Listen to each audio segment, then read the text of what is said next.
And now I will hand the roles. Put your camera on there, Dr. Lucas, please and thank you. My another partner in good, my Trinity to the bone sister. Don't forget that. The for me incomparable, just amazing, amazing, just Candace Lucas. It gives me pleasure to say welcome, good afternoon, and I hand the keys over to your capable hands. Thank you, Uh, Candace. Thank you. Thank you so much, Jerome, for that warm welcome and for the invitation to participate in this conference. And before we get in it, I want to big up Jerome and the entire ABC team for putting together 2 days of content that has just been nourishment for our minds and our spirits. And I hope will spur our bodies to action. So please show some love. Show them how you feel about this conference in the chat with your reactions, but please big up uh, ABC, Action for a Better Community, for all the great work that they do. And I also want to thank all of you that are on this conference right now, right after lunch, for choosing to spend your time with us for this conversation. You could be doing anything else, including the work that you're paid to do every day, but you saw this as an investment. And you took the time to be here. So thank you so very much for that. And, applaud yourselves as well. Um, so as you heard, I'm Candace Lucas, and I have the privilege to serve as the Senior Vice President at the Urban League of Rochester, overseeing our Equity and Advocacy Division. And I am more than honored to be the moderator for this phenomenal panel of experts on diversity, equity, and inclusion. But if I can be honest, when I first saw the title of this session, What About DEI? My first instinct, my gut reaction was, what about it? Right? What about it? Is there a question? Why are we still asking this? Has this not been resolved already? Hasn't the research been clear on this topic of DEI? But then, of course, right, reality brought me back to my senses because sadly, I do know that this is a real issue that still lingers. We're in a climate that is forcing us to address the merits of these values once again. We are functioning in a political environment that I have heard described as regressive, hostile, punitive, and cruel. And it's even been said that cruelty is actually the point, where these basic principles of diversity, equity, inclusion, justice, respect, belonging, access, things that some of us may have taken for granted. Well, now they're being deemed as discriminatory and divisive and even illegal, right? Where our agencies and our institutions, I'm going to use the words of our keynote speaker this morning, Simeon Bannister, our social enterprises are at risk of losing funding or even closing if they are found guilty of the offense of caring and uplifting the least of us, right? Our basic humanity is being brought into question and criminalized. So here we are again, having to defend something that really, to me, needs no defense. But if ever there was a group of people to make the case about the importance of DEI and its merit and value to our society, it's this panel of powerhouse leaders. So I am going to ask them to turn on their cameras and I'm going to ask them to introduce themselves and then we're going to get into it. So just in alphabetical order, we'll start with Miss Marisa Geithner, then we'll have Dr. Lisa Harris introduce herself, and then Dr. Telva Olivares. So Marisa? Good afternoon, everyone. Marisa Geithner, President and CEO of Heritage Christian Services. Great to be here, and thank you so much for your captivating starting comments, Dr. Lucas. Good afternoon, Dr. Lisa Harris, Senior Vice President and Chief Medical Officer for Excellus Health Plan. Again, I'm very excited to be here on this panel and participating. Thank you for the invitation. Hello, I'm Telva Olivares, and I'm representing the University of Rochester Medical Center. I'm the Associate Vice President of Health Outcomes Optimization, and it's an honor to be here with these group of really powerful women that say no more about DEI when you see the panel. Awesome. Thank you. Thank you so much. So, Marisa, I'm going to start with you um, as the newly crowned, right? You received the 2025 Inclusive Leadership Award, so richly deserved, right? And in your leadership at Heritage Christian Services, with the changing legal landscape that I just talked about around DEI, can you talk to us about how you're continuing this work in a way that is both compliant, right? Because we know funding is important, being compliant is important, but also staying true to your mission and values. Yeah, thank you so much. It's incredibly humbling to just again be around this group of dedicated leaders, and if under this content. And I always start by saying I consider myself to be incredibly blessed to work in an organization where our mission, so pardon me if I read it, but it's just that good. How can you not jump out of bed every day when your mission is that our compassionate and talented team reflects Christ's inclusive love for all people by honoring their dignity and worth and helping them to fulfill lives of endless possibility.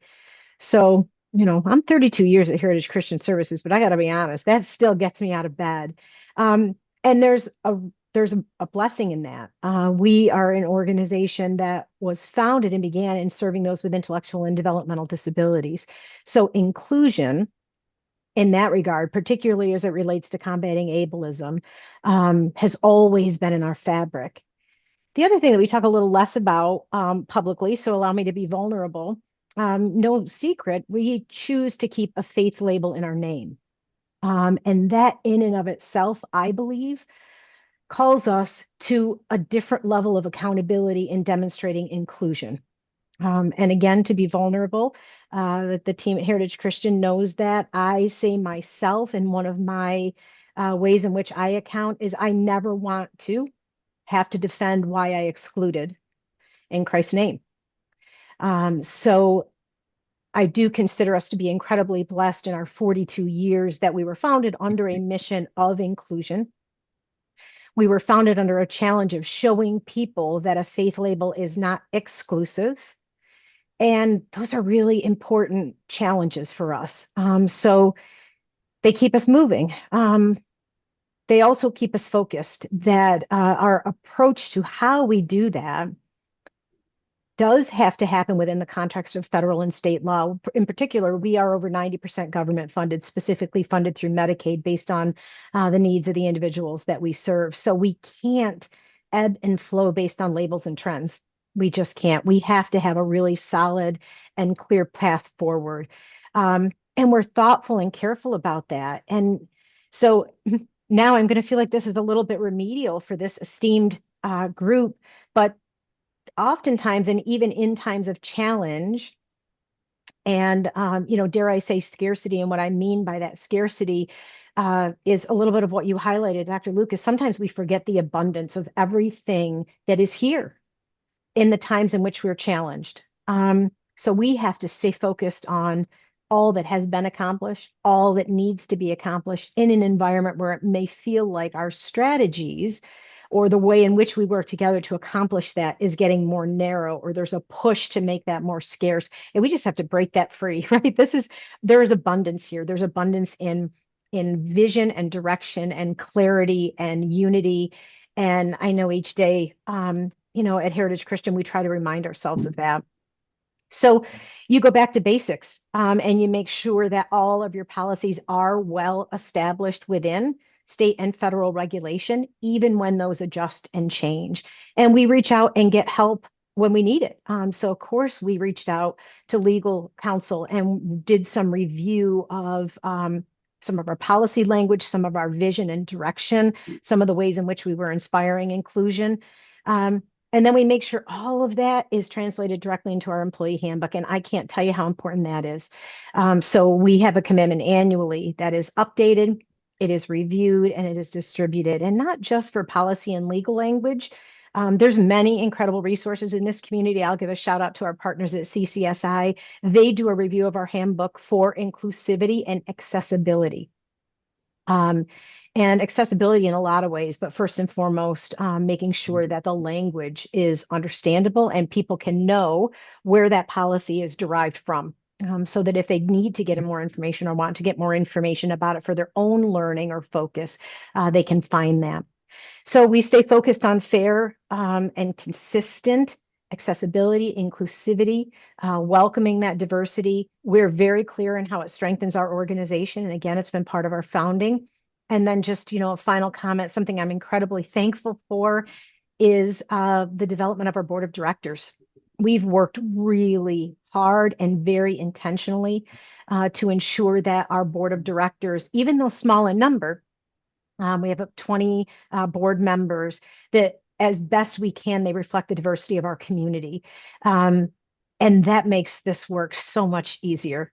In addition, I've also been blessed, but also we've been very intentional about making sure we capitalize on Chief Human Resource Officer and Chief Diversity Officer talent at the level of our board. So that helps us really be in good alignment with the work of the organization and the governance of the organization. Excellent. Thank you. Thank you for that. I wrote down what I took away: being clear, being focused, and being grounded. And I love that you even talked about, keeping the faith in your name of the organization, right? At a time when faith is actually being used to divide us, right? Mm-hmm. So thank you so much for that. Thank you. I'm going to turn my next question to Dr. Lisa Harris. I've heard Jerome refer to Simeon Bannister as his little brother. Well, I refer to Lisa Harris as my big sister. Mm-hmm. So my next question is for my big sis here. You're in a different industry, right? You're in insurance, but can you also talk about why should diversity, equity, and inclusion be important to a health plan? Well, thank you. And so I'm going to mirror Marissa and really talk about our mission, which is to help people in our communities live healthier and more secure lives through access to high quality and affordable health care. And so if you're going to live that mission and realize that mission, we have to be cognizant of the needs of each of our community members. So in every community where we exist, in every community where we have a footprint and have access, we have to be aware of those needs. And so it's vital that we understand that we learn about where our customers are having issues or where our members are having difficulty with access to services, what barriers exist, and then utilize that equity to meet our mission. And so we're looking at the root causes of health and access inequities, whether it's a rural area, an urban area. This is not limited to ethnicity, gender, or anything else like that. It's about making sure that everybody has equal access to healthcare so that they have more improved outcomes. And so our mission facing externally is to ensure that everybody has a healthier, more secure life, and you can do that through affordable healthcare. Internally, we are, as an employer, we do things that really model that mission and vision as well. So we have to operate our business that models that mission. So we have 7 core values internally that define our behaviors, and these include passionately serving our customers, being accountable for our actions, thinking and acting differently, being empowered to do our best work and caring about our well-being, and have fun. So, and we wrap all of that around the idea mindset. So inclusion, diversity, equity, and access. And so if you have the mindset that everyone is included, everyone has a seat at the table, everyone has a voice, and then model these behaviors internally, we build those behaviors that then extend externally to all of the work that we're trying to do in the community. So we try to make sure that we're creating environments where people feel welcome and valued. We affirm and respect and celebrate all the ways that we differ. We strive for fair access and opportunity so that everybody can reach their fullest potential. And we design our work with everyone in mind. So there's a lot of things that we do internally, such as lifetime way days, where we just kind of get together for fun. I think today was supposed to be cocoa and hot chocolate, and I missed it because I wasn't venturing out in the snow. And then we have the IDEA series, which is collaborative and educational series that really help to foster collaboration, remove barriers, and help us to understand one another. We have employee resource groups that are based on common groups that come together and support one another that then work across the enterprise so that they're open to everyone to attend. And we really learn a lot from each other. It's a lot of fun to be engaged in the ERGs. We also have book clubs. So every quarter we have a different book club where we're focusing on something with diversity or inclusion, and it's moderated by an employee, and we all get together, read the book, and have conversation. And then we also do lifetime way recognition. So as leaders, we're expected to lift up and recognize and value the work that everyone does across the organization. And we expect all of our employees to engage in all of that. So it's really about having the mindset of inclusion and not excluding anyone. Thank you. Thank you. So the mission, the mindset, and I wish I had counted how many times you said everyone and everybody in your remarks, right? Everyone and everybody. Diversity, equity, inclusion. It is about all of us. All of us. So thank you for emphasizing that. I'm going to turn to you, Dr. Olivares. You know, the universities have really been hit in a different kind of way.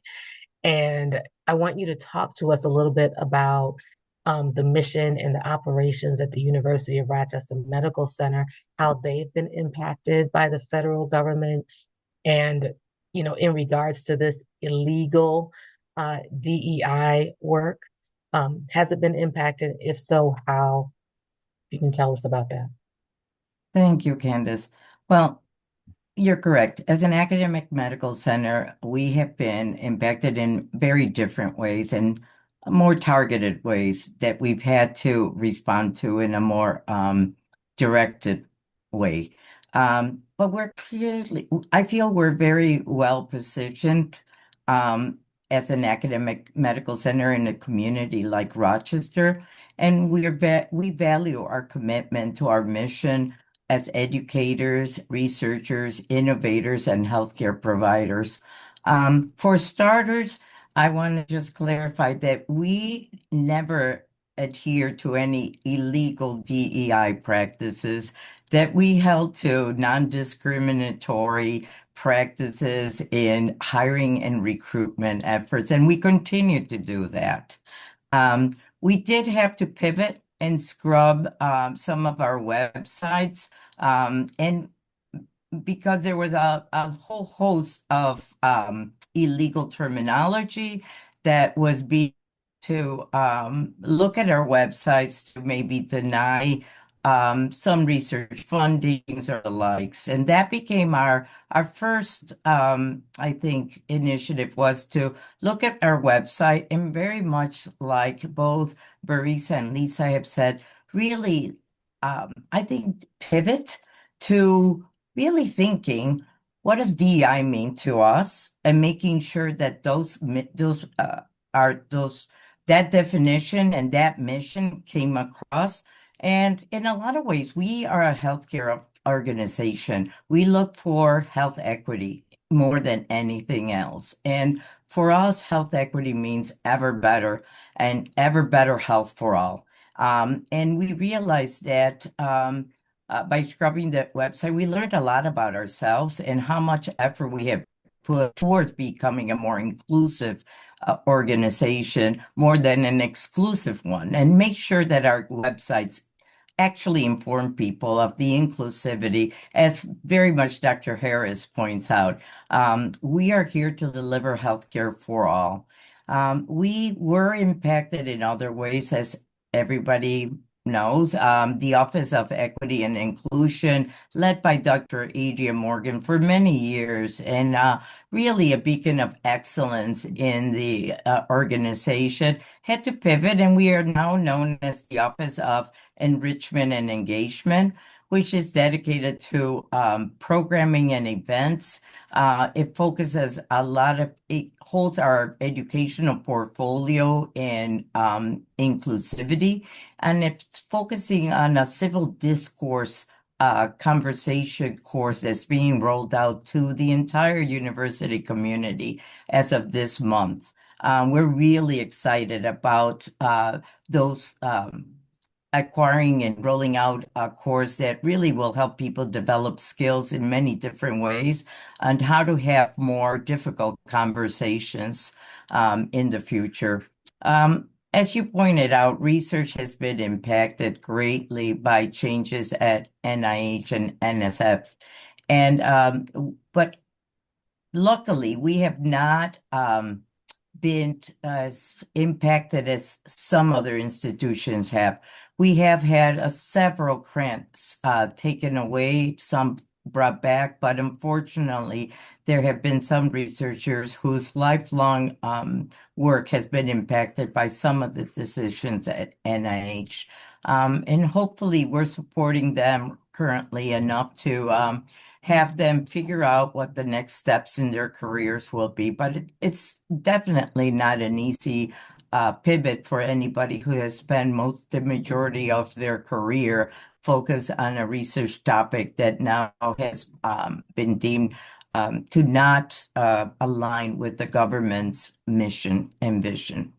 And finally, I think most of you heard recently that the Department of Education had labeled several professions or disciplines as non-professional, such as nursing, physical therapy, social workers, and occupational therapy. And I want to just preface my comment by saying that we at the University of Rochester truly believe that all these individuals, both in our faculty and in our student group, are professionals, and that they are receiving the best care possible in these divisions to lead to their professionality, and they warned, and we will continue to advocate for them, for these professions to be reclassified as professionals.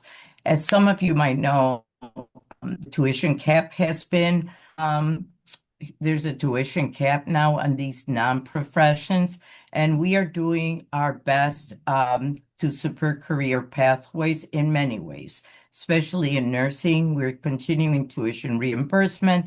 We've moved to part-time education so that you can work and be educated at the same time and not have a very high tuition gap.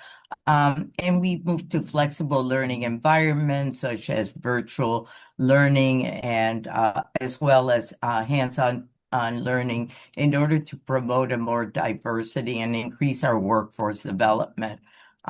We are the largest employers in Rochester currently, and we have 34,000 employees. And you don't get to 34,000 employees in Rochester without being an inclusive environment and one that welcomes diversity, inclusivity. And we encourage workforce development and career pathways for all of us, for all our employees to reach their highest attainable level that they wish.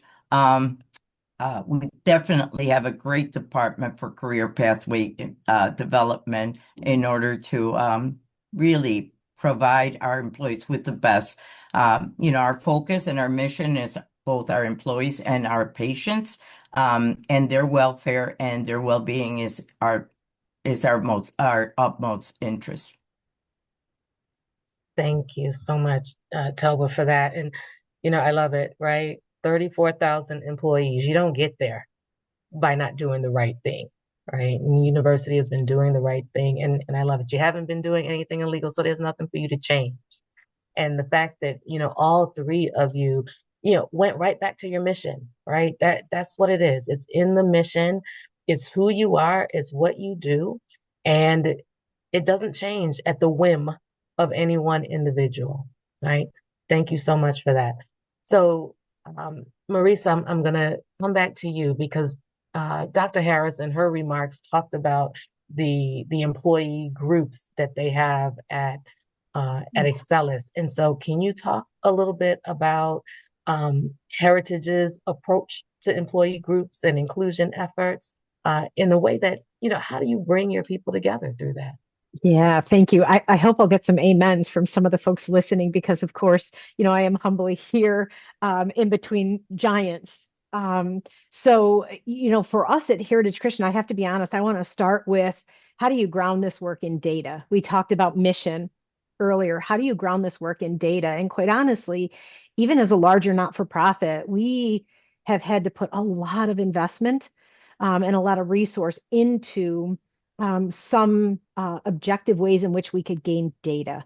So specifically to our inclusion efforts, a huge piece of that is data driven from our employee engagement survey and finding out we don't have 34,000 employees, we have 4,000 and still trying to find a way to digest that information into a meaningful step forward for 4,000 employees serving across 15 counties, across 2 regions, in very different businesses now throughout Heritage Christian has been an interesting journey for us.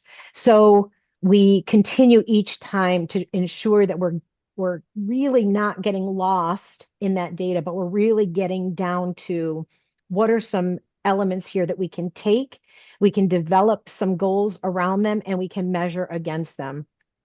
And then, of course, another piece, which again seems easy, is employee demographic information. But I know for us, we had to go back and we had to fill in a lot of gaps related to, we didn't have policy around exactly how consistent we were in every single element that we could use to help inform our employee demographic. And of course, some of the ways in which we want to offer people an opportunity to do that are growing. So we did some work there as well, so that our approaches, we could be sure, in addition to being grounded in mission, in addition to making sure they were in alignment with policy that was clear and understandable to people, is that they were data driven. So I'll use one of my proudest examples. And as I said to the group, maintaining employee resource groups as our colleagues on the panel have, and starting them at this time brings some unique challenges. So that's the position that we were in. We were at a level of maturity. We had worked to ground our data. We were really understanding our employee engagement survey and where the greatest disparity was in the experience for our employees, and where was that? And so we launched our first employee resource group, Empower Heritage. I say Empower Heritage, capitalize that HER. And we were sure from the start that that was welcoming all, right? That it wasn't only an experience for women and women of color. It was an experience for everyone to better commit to and understand why the experience for women of color was significantly less than we'd hope it to be, and significantly less than other demographics in the organization. And boy, did they knock it out of the park. They knocked it out of the park. We had all elements of diversity within our organization represented and consistently represented in that. And now you fast forward, that one will continue. And our next target area going into this year, based on our employee engagement survey data and our demographic, is millennial generation. I'm really trying to support them. And I think we've got a really good footprint to be able to do that. So, some of those things we talked about before: clear purpose, clear structure, leadership sponsorship, really important. And it can't waver. It has to be there. And so we're clear that we really have some solid leadership sponsorship around these things. In addition to it being everybody's role and responsibility to understand and move forward, we have some really clear requirements for our leaders and the sponsorship. We have our what we call it Heritage, our Inclusion, Diversity, Equity, Access Committee. And from its start, although I was part of the founding, it was lean, very, very lean. So I can't promise you that it was incredibly diverse at the start. So we had to continue to build that and work that from the three of us, who, you know, kind of got it started in making sure that it was, again, reflective of all of the diversity of the organization, could be cross-functional and include many different roles and perspective experiences, not only within the organization, but life experiences as well. So they, like all of our other employee groups, they're kind of guiding these resources, and they're doing so under very, very clear purpose and structure that is data informed, and we can measure our success. So our goal, you know, what's really resonated in our organization is the simplicity of the definition that Dr. Gina Cox calls out in her book on inclusion. And that is that we want to feel seen, heard, and valued. And that when we're seen, heard, and valued, that equals respect, and respect drives inclusion. And so you'll hear that in our organization in some form or fashion. I tell you countless times a day, and I notice because it never goes unnoticed for me. So that's what we hold ourselves to for the goal in any way in which we come together, is that people have an opportunity to be seen, heard, and valued. That's it.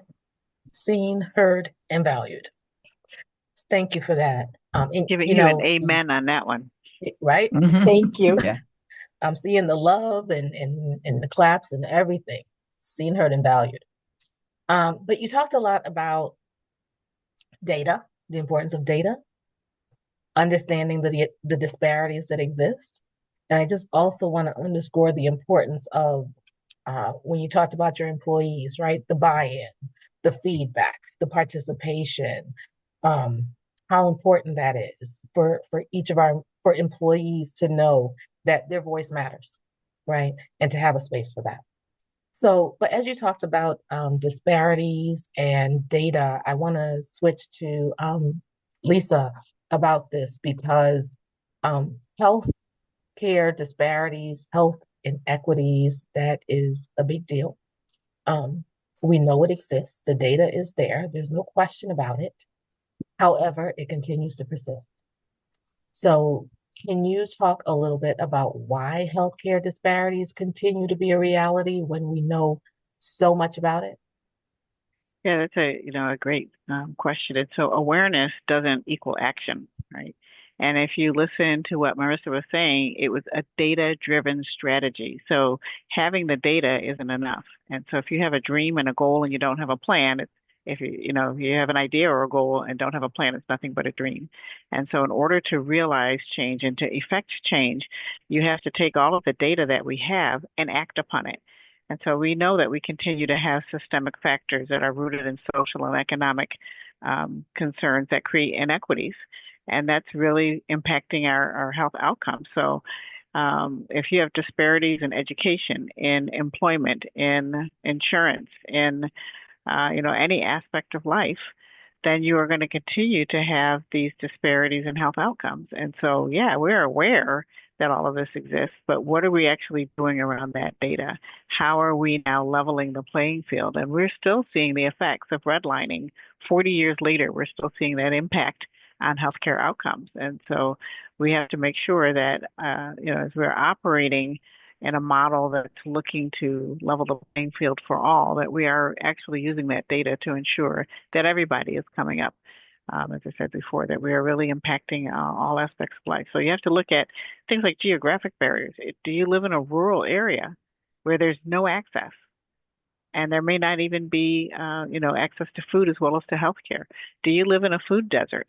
Are there cultural and language differences that impact your ability to have access to high quality care? Educational differences. I used to serve on a task force for New York State that was looking at eliminating ethnic and racial disparities. And just the language, even if you don't take into account cultural differences in languages, the language that physicians speak in and of itself could be considered a foreign language. And so how do we communicate effectively with our membership and with our communities to ensure that you're understanding the directions that are given to you to manage your health? Do you have the educational acumen to understand the things that impact your overall health and wellness? When we are looking at food deserts and the only access that you have to food is the local bodega, right, or the local corner store, how then are you going to impact your health care? How are you going to improve? And so when we look at some of our larger grocery store chains, we have to look critically. Where are they located? Are they really providing good access to the communities? When we look at where physician practices are, where are they located? Is it providing good access? When we look at our schools and our educational systems, what types of resources are available to them? When we look at what happens when we introduce a charter school system into a place like Rochester, and I'm not speaking for or against either one, but what is the downstream impact of introducing that type of system? You're going to have winners and losers, where somebody's going to have more resources than someone else. And it's really understanding, taking that data to understand the resource distribution to try to equalize that resource distribution so that all have improved healthcare outcomes. I could talk all day long, so I'm going to be quiet. I'm just going to say, period. That's it. Awareness is not action, right? So we're aware, we have the data. Do we have the will to truly act and make things different? And, you touched on redlining while you were speaking, and I just want to make sure that we're all level set on that, right? That was government sponsored and led programming that designed our communities, right? So the way we live today, it's not by accident, it was by design. Thank you for lifting that up. And how we get out of these situations will not be by happenstance. It will be by intentional, purposeful action. So, Telva, I'd just like to go to you, and can you talk a little bit about how the medical center approaches addressing the health and well-being of Rochester residents? Well, thank you. Thank you for that question. And as you guessed, we are really responsible as the region's largest employees, seriously committed to protect our patients and our staff.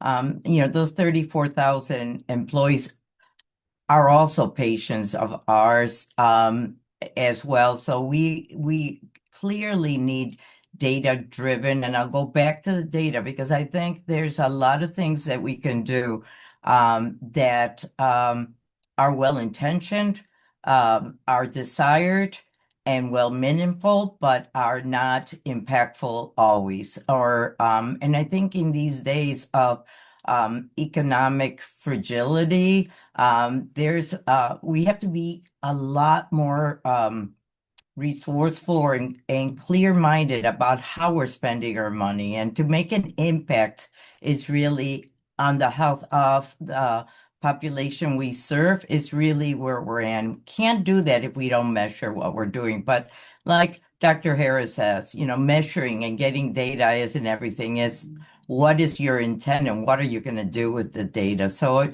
our approach has Dr. Linehan, our CEO and dean, has commissioned to have a new Office of Health Outcomes Optimization that's going to actually deliver a data-driven approach to the health gaps we see in our system. And it clearly cannot be done only by the University of Rochester, because as we all well know, our patients float from one system to the other. And so at some point, we are all gonna have to come together in community partnerships to kind of battle this thing together. And when I say battle these things together, it's not just about the chronic health problems that have been hallmarked by redlining for many, many years, right? But it's also, when we talk about social determinants of health, poverty is probably the most important social determinant of health wellness. And that is something that, although we are an academic medical center that delivers health and research and innovation, we have to ask ourselves, what is our role in solving or helping to solve with partners and our organizations poverty in Rochester? And when I think about that, I can tell you that Dr. Linehan strongly believes in economic development and how we can empower some of our committees to some in our community through our workforce development processes to actually have jobs that maybe can lead to career ladders that can lead to a more profound financial situation for them and their families. But I think that that is at the core of that. That being said, we have toyed around with trying to fix things. We have an excellent government relations team that's very hard at work in Washington, Albany, and even locally to advocate for the needs of our community, especially as we think about ACA, the Accountable Care subsidies and Medicaid cuts that will be coming down in 2017. That's going to impact all of us and our ability to deliver care. As some of you might know, the ACA actually dropped the number of uninsured from 12% to 6%. So with ACA subsidies going away, you can well imagine that at least 1.5 million uninsured people will be we will be affected by that scarcity of resources, and it will impact our EDs and our social network to the max. So we all need to come together to kind of solve this problem.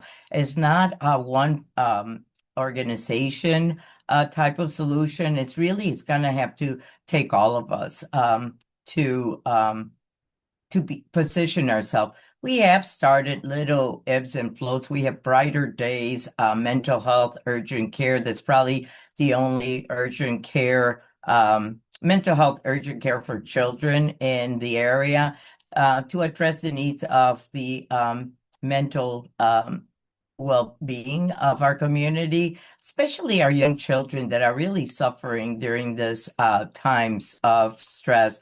Also, Lisa mentioned pharmacy deserts. We have begun to expand our services into the city limits to try to address some of those issues. We hopefully through the Office of Outcomes and Optimization, we can begin to build community partnerships that will help us to educate people about not only the chronic diseases that we have, how to manage them, but how to prevent, right? We really need to really focus our effort on preventing illnesses if we can, and really engaging the community on how do we do this as a system. So we are out in the community. I think the future of healthcare is going to be very different. And it's going to be driven by not only AI and many devices and monitoring devices, but I think that to some extent, medicine is going to go outside of the walls of an institution and be serving in the community in different and more exciting ways, actually, and meeting patients where they're at. And we have begun to explore what some of those things might be through hospital at home or, a device monitoring blood pressures outside of the home in a more effective way than a primary care office could do. And we need to come up with these ideas and embrace innovators that can help us translate what an imaginable new healthcare system might be. Thank you. Love it.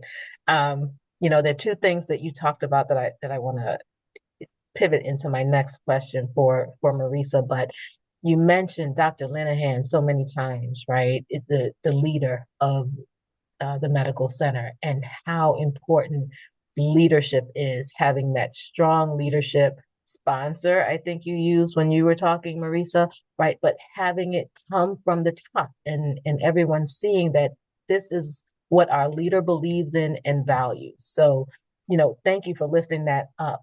And then innovation that you just ended on, right? We have to innovate, right? We're not going to be able to keep doing the same thing the same way, right? And this crisis that we're in is actually forcing us to innovate as well. So, Marisa, as I come to you, right, can you talk a little bit about some of the innovative ways that Heritage is using to support effective leadership, right? And I know you're using a strategy around multi-partiality. So talk to us about that. Let the people know what that is and how you're using it at Heritage. Yeah, I love anytime I can learn a new big fancy word. Um, but I would equate this a little bit to maybe on the lighter side, the debate that comes with the coexist bumper stickers, or on, the more fleshed out side of how we've evolved when we've thought about equality versus equity versus justice versus liberation, right? And that's a little bit of the same thing. It's multi-partiality is um, not about eliminating or becoming neutral. It's the opposite. It's really pushing in and having a partial to all, multi-partial, a partial to all stance as a leader. um, and some of the biggest pieces of that are not going to be new to, so many here. It's about empathetic engagement. And again, I'll lean on, I really do love Brene Brown's, when she digs into empathy and she talks about the difference between cognitive and affective empathy. I think it's incredibly important in these conversations. And I wish I'd have learned it sooner. I do consider myself to be a very empathetic person. I can literally feel. And sometimes that can limit my ability to know how to put a step forward. And that's kind of how she explains the difference, right? Affective, you're feeling it, you're allowing yourself to see and feel. But then the cognitive empathy is what's really needed in order to be able to help. And that's why I think this is so important. So for me, I transitioned from that feeling, that affective empathy, to really making sure that I have the cognitive dissonance to be clear about how I think I'm helping and be courageous enough to measure whether or not I'm really helping. Because sometimes we can intend to help and we can actually hurt. So that empathetic engagement is a really big part of teaching leaders multi-partiality, the balance of power, right? That is not new to any of us. First, identifying and being able to see distribution of power in any experience, and then having a really clear focus on how you're going to balance that. Self-awareness goes without saying, right? We can't do these things unless we're incredibly aware of ourselves. And again, we've positioned ourselves to cognitively allow ourselves to be aware. um, Focusing on the shared goals, right? What are the common denominators when you're facing difference or divide? And how do we bring it back? I like to say peel it back to the common denominator. And I'm happy to say in some of the most difficult circumstances, sometimes we have to peel it back a long way, but we can peel it back to something that is common and shared, and then we build forward from there. So it's been a term that was introduced to us through our investment in diversity, equity, and access training across our full leadership that really, again, struck a chord. And I think we all have to pay attention to that. We have a lot of experiences. Hopefully, we have a lot of experiences. We're taking them, we're providing them. And when something hits, it hits, and we need to capitalize on it. So for us, that really hit, and we keep talking about it so that leaders can have the self-awareness to be sure that they're not jumping based on urgency or emotion, whether of others or of themselves, and taking sides, right? That does not support, kind of a leader who is showing multi-partiality. We need to be um, aware enough and strong enough to hold multiple truths. We have to hold multiple truths. It is not binary. Perspective is not binary. Experience is not binary. Um, the challenges that people have, it's not one or the other, and we have to be able to understand that as a leader, hold that, monitor ourselves and our own emotions so that we can cognitively be positioned to be empathetic both in our affective and our cognitive behavior. I go back to that, right? Guiding to make sure in every interaction, and in particular an interaction where there is difference, that each party or all parties are seen, heard, and valued. Um, and then we come back, we digest that, um, and we move based on grounded fact, policy that drives fairness. So easier said than done. People who know me, I have it right next to me. I keep a little daily scorecard. I am at that level. I keep a daily scorecard in every interaction. I score myself. And some days I'm really encouraged, and some days I'm really disappointed. But it is discipline in every interaction to try to bring yourself back to some of the things that help you stay grounded in how you want to lead as an inclusive leader. Thank you for that.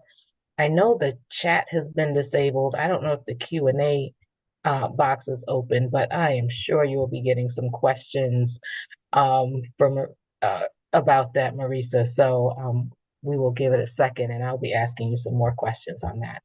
But I want to go to Dr. Harris, right? And I just want to go back to the conversation about disparities a little bit. When I started my opening remarks, I said, I thought that the data was clear on this. The research was clear, right? When we have diversity and inclusion and equity as values in organizations, we know that people feel better, the ROI is increased. Like we know that all of this good stuff is happening. Can you talk to us though about the cost of, disparities and rolling back the dial on what we know works in our community, right? What's the cost of that?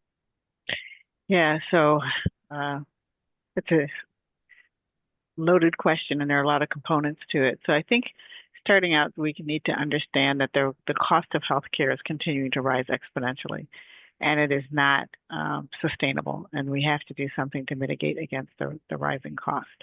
And part of that problem, and Talva spoke to this a little bit, is about prevention. So our current healthcare system is based on acute care. And so you get sick, we make a diagnosis, we treat that illness. And we are really not a society that's focused on prevention and wellness. And until we get to focusing on prevention and wellness, we are going to continue to have the snowball effect of increasing costs of acute care.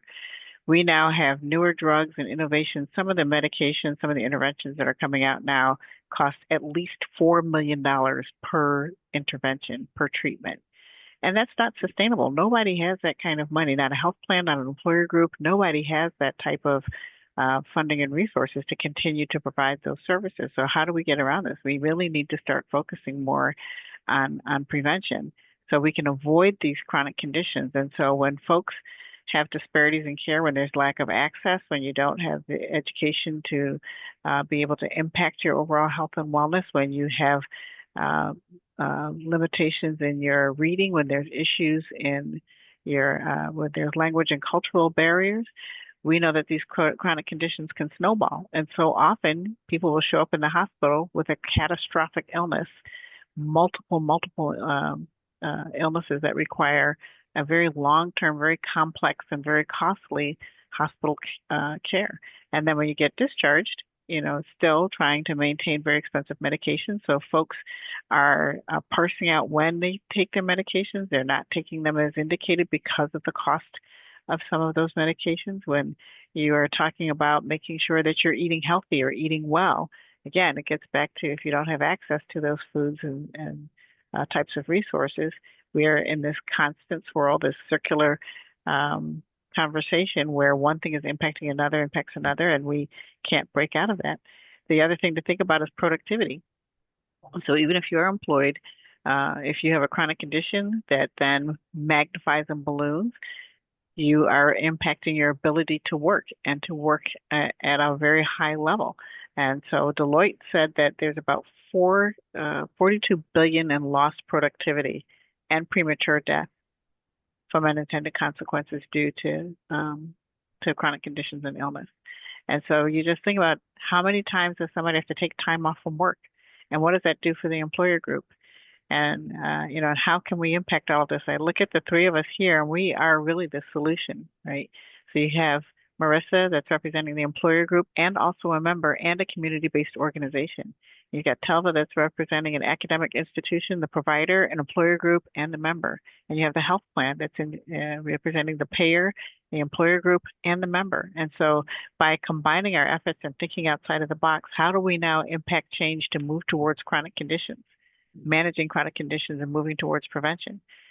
We have to start there. And so how do we now, engage our community to say, start reading to your babies, make sure that they're educated, set the goal that when your child goes to school, that's their job, and their job is to come home with good grades. How do we now partner to make sure that there's equitable distribution of food and education around those types of things through the partnership through the three of us? And I don't mean necessarily our three organizations, but the health plan, the employer group, the CBO, the academic institution, and the providers, that we can leverage change in our communities. Beautiful. I love that. I said in my opening remarks, if there was anyone that could make the case for DEI, it was the three leaders on this panel. And I love that you just said, Dr. Harris, if there's an answer to this question, right, it can come from the three of you on this panel, your organizations and who you represent. And just to underscore what you talked about there with, lack of productivity and people being ill and not taking care of themselves and not getting that preventive care. And then on top of that, the climate that we're in right now, when people are afraid to go to the doctor or to go to school or to go and get groceries or to pick up that prescription because they don't know what might happen to them if they leave their homes, right? So let's add that on top of this as well. Yeah, and I want to throw in there also, we have to think also about the sandwich generation, right? So the younger folks that have children, but are also taking care of their parents, and the cost of productivity in their own health and wellness, because they're now taking care of the seniors. So I want to throw my last question to Telva, and then I know I saw at least one question in the chat, and I'm sure there'll be more. But as we talk about these issues, and I just alluded to immigration, right? I didn't say it, but just alluding to that, and the challenges around language, right? Can you talk about the importance of language access when we're thinking about DEI and disparities and trying to be a more equitable and inclusive society? Yeah, thank you for that question, Candace. Yeah, I'm pretty passionate about language access as a healthcare barrier, because it's often ignored, that people that sometimes and language is other than English is a problem, but also it's what Lisa alluded to before, the way we speak in medical terminology and jargon often is a language in and of itself, and that we need to be aware that we need to make efforts, intentional efforts, to speak in a language that's less scientific and medicalized and more online with the public we serve and the educational level of the public we serve. Make it as simple as possible. Oftentimes, myself as a physician getting care, I would like my decision tree simplified so that I can make better, more informed decisions. I'm not a specialist in everything that affects me, and I'm quite aware of that.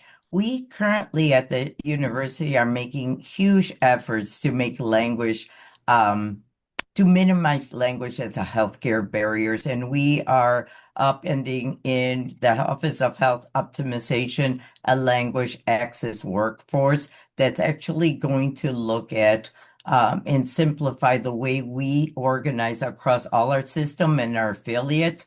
Currently, we've moved into Language Line as a online access for any language, so that you can be seeing a patient that speaks a different language in e-record, and you can press a button and Language Line will call upon somebody that comes on a webcam and interprets for you right away. This hopefully will help tails these requests for interpreters that might take a while to come. We have some off-site ambulatory sites that are difficult for interpreters to be in the hospital and at the site. So we hope that this will help to bridge some of the language barriers, and also trying to organize all our consents to be interpreted in languages, including ASL, that are common in our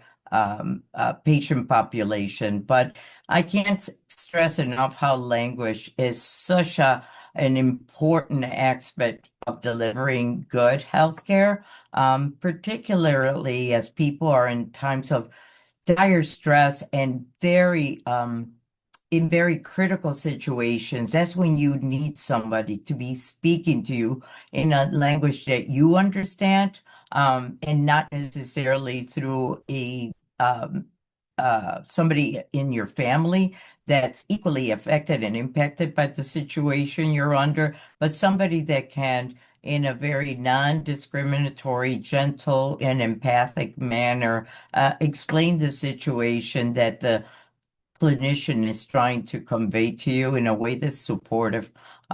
There's a lot of work that we need to be done in this area in order for us to really get to what I would think would be best practices, including having interpreter services at each department that specializes in certain areas, such as mental health or cardiothoracic surgery.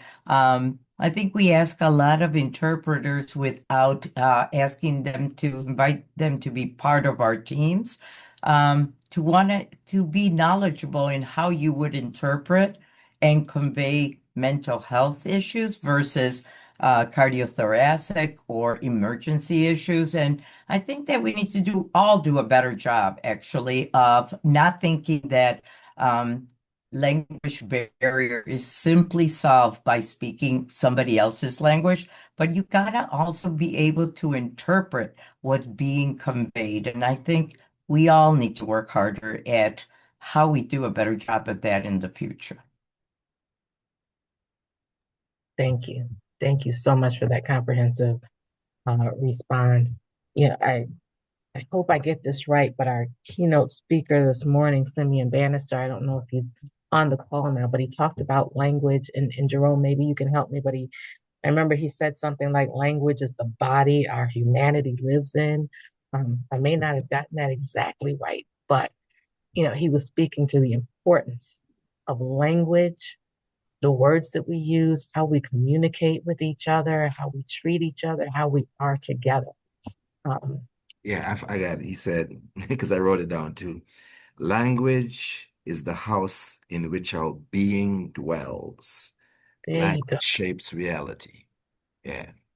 Yes, thank you. Thank you. Right. Language is the house in which our being dwells.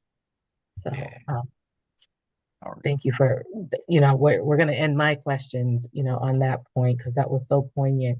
I know there was at least one question in the chat that I saw, and hopefully our tech genies can help me if there are any other questions. But I'm going to go back to Marisa. I told you I'd have a question for you as you were talking about multi-partiality.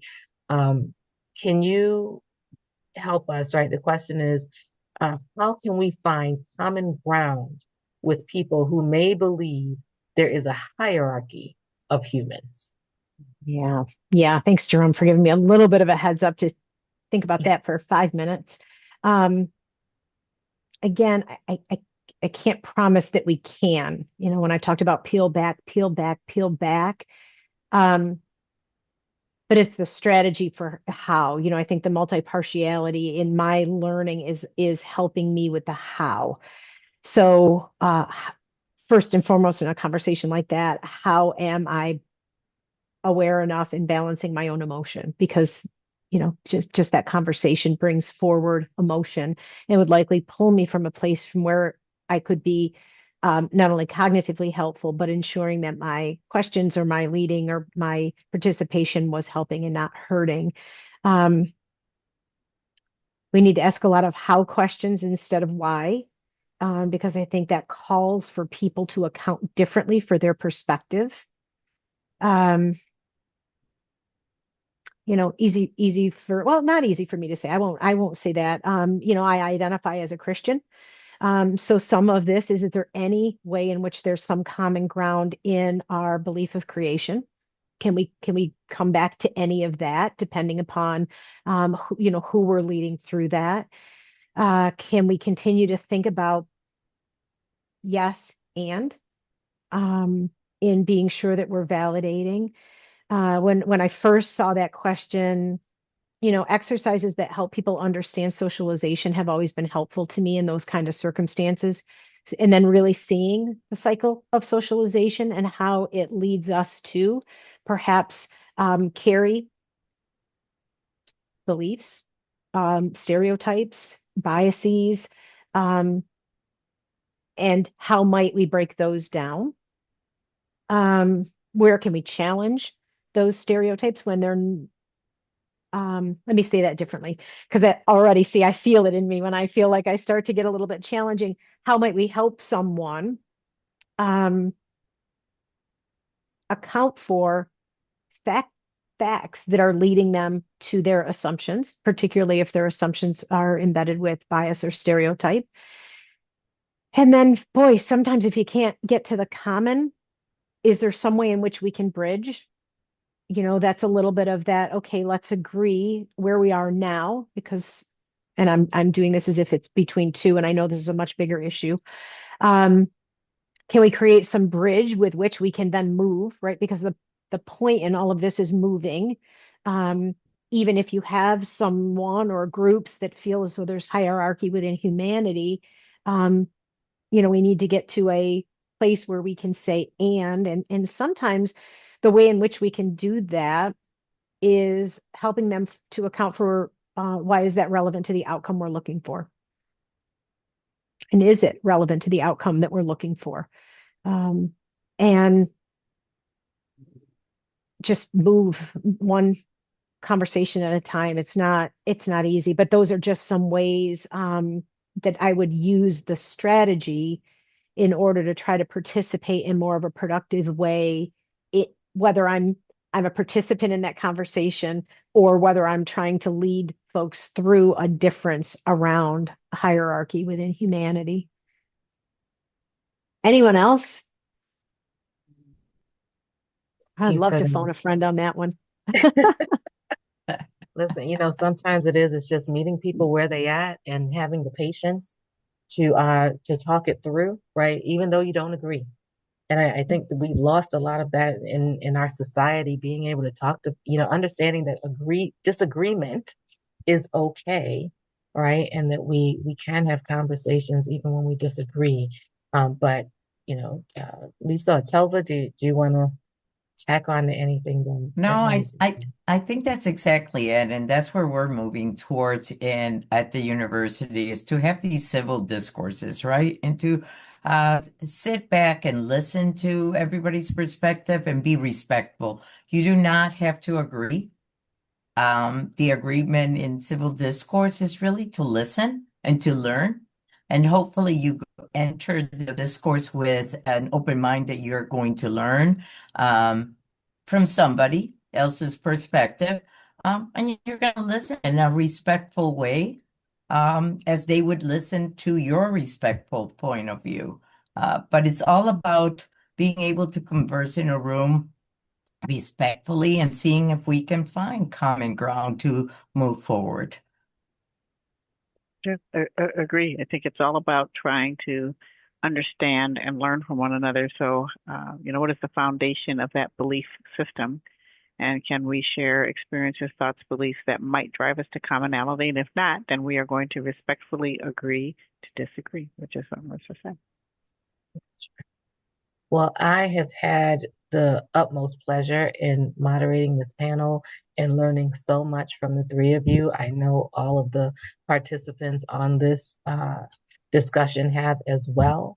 We are fortunate in this community to have leaders like you at the helm. And so, with that, I thank you once more, and I will turn this back over to Jerome. And before you go, ladies, before you go, all of you, I can't overstate how thankful we are to the four of you. Um, I'll say especially Telva is far, far away, and she made the sacrifice to be here. So I really, really, really appreciate it. And the internet connection, it held out. It held It out. So did. so so, so thank you, Telva. Thank you. Marissa, you and I are overdue, but you know, you were the first one I emailed and said, I needed to do this. And your response was instantaneous. So really, really, really appreciate that. And thank you. Thank you. Um, Dr. Harris, so this is, I think, the second time you have been a panelist for us in the past few years. But by doing so, you set a record, which I didn't know it was a thing, because your brother, who I didn't know was your brother, I think it's the first brother sister, like blood brother sister combination we had as panelists, and everybody's like, "Who's the brother?" Well, Dr. Rashid Muhammad, who was on last week, is the brother. He had some things to say about you, which I'll tell you in private. Yeah, he's the smart one in the family.